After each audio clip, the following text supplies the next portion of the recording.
my childhood really was not that good. So when people ask me about my childhood, it's difficult because I think about it. It was like I really didn't have a childhood. I had to grow up fast because I lost both of my parents, and the only person I had, and the only people I had left was my two sisters and my grandmother. So when I say I have to paint a picture, the picture is very difficult to paint. But then at the same time, I look back, I think I grew up like a lot. So growing up, the things that I struggle with, like I said before, was losing my mom and my dad. I lost my mom at 12, and I lost my dad at 2. When I lost my dad, it really didn't have an effect on my life because I was only 2. But when I lost my mom, it hit me so different. Like, because she was the person that cared for me, that carried me for 9 months, and that was always there for me, and she was my best friend. So when I lost her, I felt like I lost everything. That was one of my worst childhood memories. And another one is when she passed away, I started getting bullied, and I was getting teased on because I was different from others. I had a disability that no one could come to accept. So I can say that's something I had to struggle with, like when I was growing up, because it was difficult, like trying to fit in with people and trying to find people who accept me for who I really was. When I was in school, in elementary class, I had friends, I got along with them great, everything was fine. I got invited to birthday parties, they came to mine, all was good. When I got to middle school, that all ended. I got bullied every single day of my school life, getting pushed in the lockers, getting shoved down. My pants got flushed down the toilet, someone peed on them.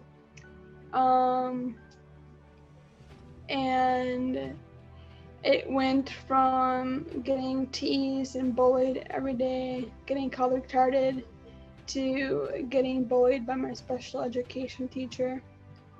You know, I've always been big. I got bullied for being fat all the way up till high school, man. And, you know, as a kid, it affected me a ton. I look back on it now and I smile and I'm saying, man, you should have ate that extra cupcake. You should have loved yourself, man. Like you're gonna accomplish everything someday. Like, don't worry about it. So it was tough, you know. Growing up, I got excluded a ton. I was different. It wasn't because maybe I was just big, you know, but I was tall, you know. I was always the tallest in the class, way bigger than other kids.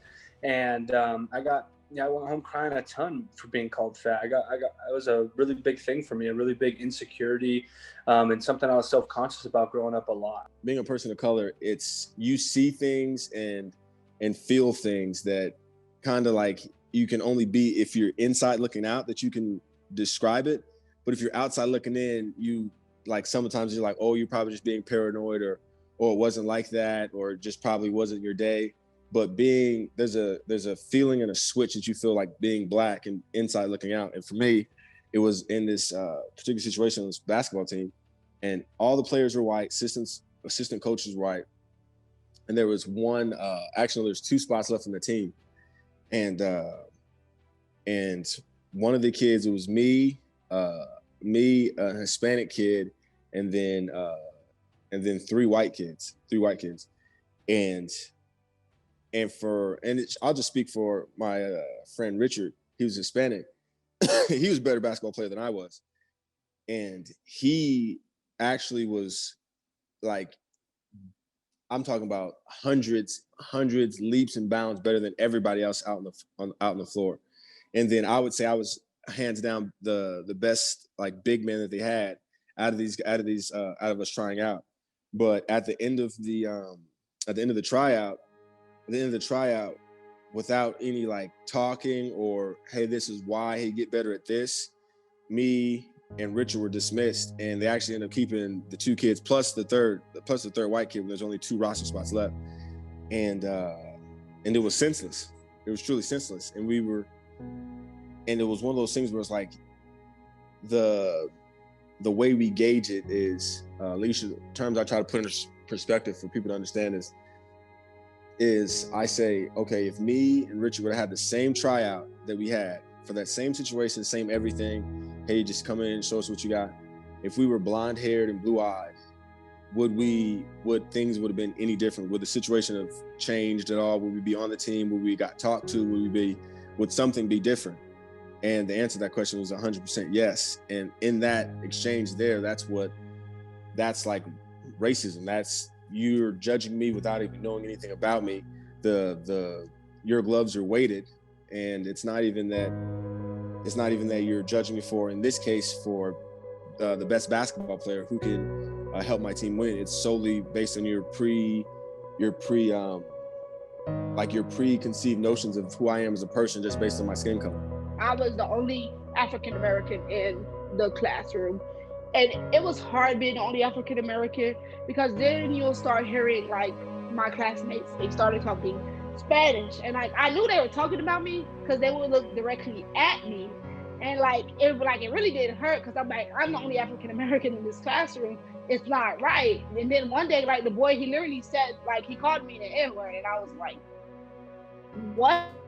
And I was like, but you have African American friends. Why are you only picking on me because I'm Black?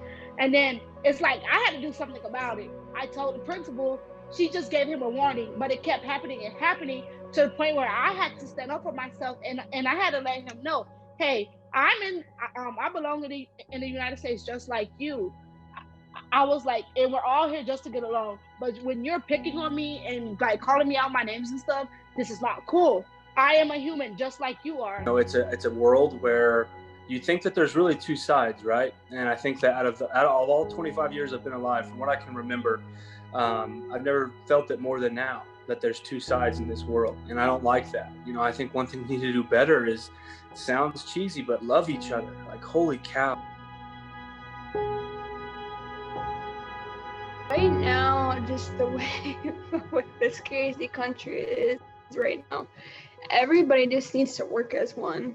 Everybody just needs to stop bickering and stop acting like 5-year-old little kids. Everyone just needs to know there's gonna be differences in race, in color, in ethnic belief, in disabilities, and there's gonna be differences all over the country like that. And we shouldn't be different by that. We should be able to be as one. I would try to show the younger generation that there is no difference, that we are who we are. We are a person, and we do have feelings.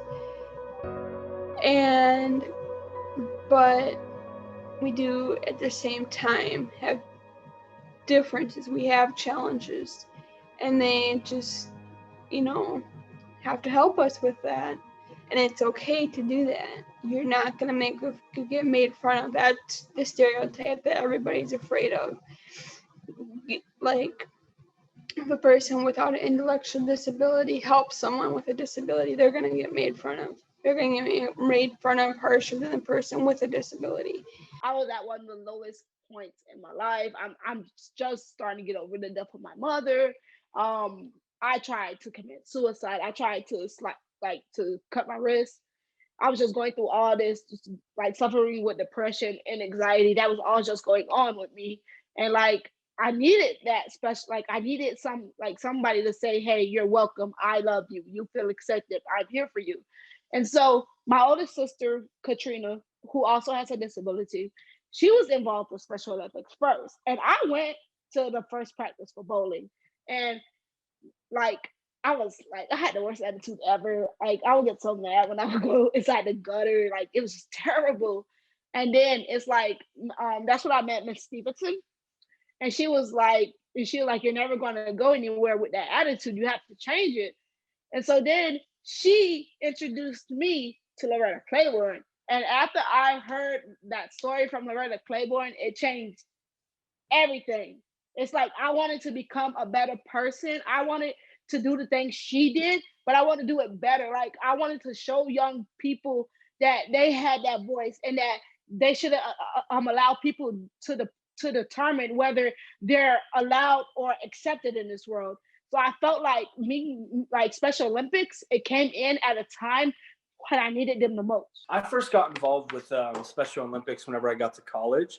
I actually had an aunt growing up that had special needs. And Jackson, I can't tell you how many great memories I had with her. We call her Susie Q. Her name's Susie. And we loved her so much. Every time we got to see her, she made everyone around her more happy. And I remember as a kid, I loved Susie. She was always smiling and giggling, and she made me feel so good inside. And I didn't really know what Special Olympics was. I didn't know what, special disabilities was. And, I didn't really understand it. Every time I got to hang out with her, we'd play games. And I actually got to college. And I've always been somebody, I'm not perfect, but I've always been somebody that cares a lot for other people, maybe sometimes more than I should, but I just care for other people a lot. And I have a heart for other people. And I got to college, and I was actually a part of a leadership class. And that leadership class partnered with Manhattan Special Olympics. I had no idea who Manhattan Special Olympics was. I had no idea what my leadership class was about. The first week they took us to a baseball game, and they said we were going to watch Manhattan Special Olympics play their baseball league. And we got there, and one of the teams decided not to show up. So they needed us to fill in. So we were like, we're a bunch of Division I football. It was all football players in the leadership class. We're like, we'll go join in and play baseball with them. So we played, and it was probably one of my first experiences with a big group of Special Olympians and being a part of actual Special Olympic sport with baseball that day. And I remember there was this guy by the name of Michael Carpenter, and he just cranked it right across shortstop, and I caught it, and it was coming in hot. And it hurt my hand. So, I overreact. I exaggerate a little bit just to make him feel good. I was taking off my glove and like, dang, man, like you hurt my hand. I don't know if I'm going to be able to play.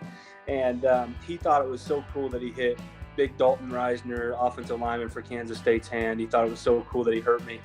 After the game, he was telling me he loved me and was calling me little bro, and signed a pair of gloves for me. And I still have those gloves to this day. So after that moment, me and Michael became best friends. We started hanging out every week and going over to his parents' house. And then I got involved with Manhattan Special Olympics more, and I was going to all the sports and throwing ice cream parties and pizza parties for them. And it really goes on and on, but it was very, very special, man. And that's kind of where things started for me. If you come in contact with a Special Olympics athlete, you will forget about everything that's going on right now. You will forget about who's going to be the next president. You will forget about the deaths, the racism. You'll forget all about this, because as soon as you see those athletes' smiles, it just does something to you that makes you want to start feeling that inclusion in the world. That's what I tell everyone now, because these Special Olympics athletes, they're going to be the changers. They're going to be the ones that's going to change this world and make it a better place for everyone to live in. We're always talking about, how Special Olympics is just for athletes and partners. But I feel like if we get this whole entire world to see that inclusion is the key, and that inclusion will go a long way, then this world will be a much better place and safer place. We are one. We are one. We are one. We are one.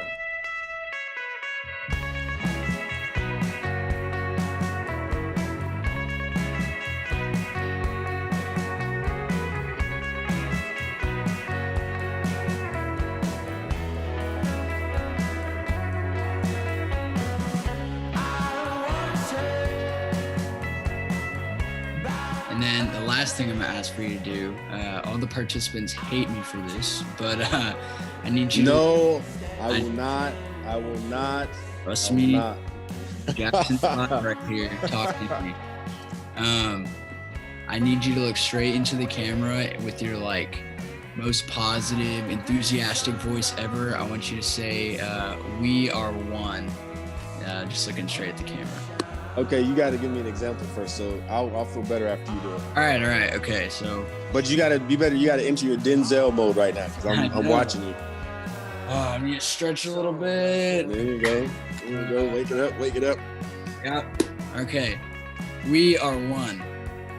And then, just like wow. that. Yeah. Wow. I tell you what, Jack. That's gonna be hard to follow. I don't know. I believe in you. You believe me? Okay, I'm gonna give it my best go. You said we are Tigers. We are Texas. What did you say? We are Jackson 5. No, we are Jackson 5. We are one. Okay, I got you.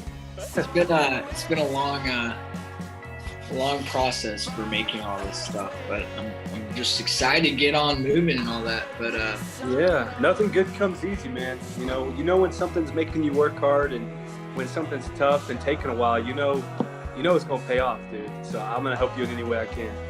Awesome, thank you. One more thing, and I'll stop the recording. Can you look straight into the camera and say "We are one" with like the most emphasis in your voice and the most powerful? Just be Tasha. How about that? I got you.